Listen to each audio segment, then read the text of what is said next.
A national nurses group says they want to apologize for years of racism and move forward. Our 5:30 reporter Camila Williams joins us in studio to share what this means for some local nurses.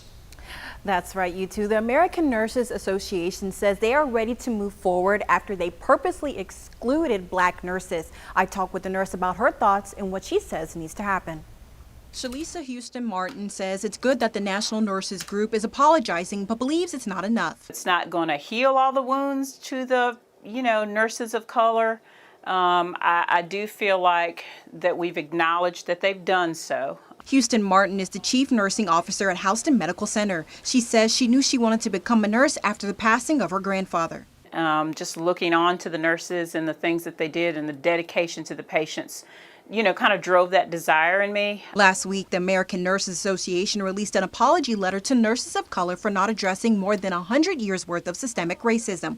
Martin says the group should start with improvements at the higher level. Including nurses of color and even some of their leadership at their organizational level to kind of drive that, to get buy-in from nurses of color. The ANA wants to be more transparent about the race and ethnic makeup of their board members, diversify their governance structure, advocate for inclusion and representation in education material, and display more work by nurses of color. Martin says nurses of color should advocate for themselves and grow into leadership roles like she did. I feel like, we need to continue to do those things and work on those things.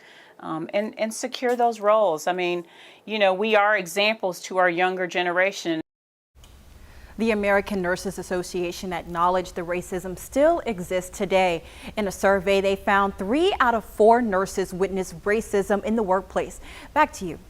All right, thank you, Camila. The ANA says they are also working with the National Commission to address racism in nursing and also work on ways to address racism in the workplace.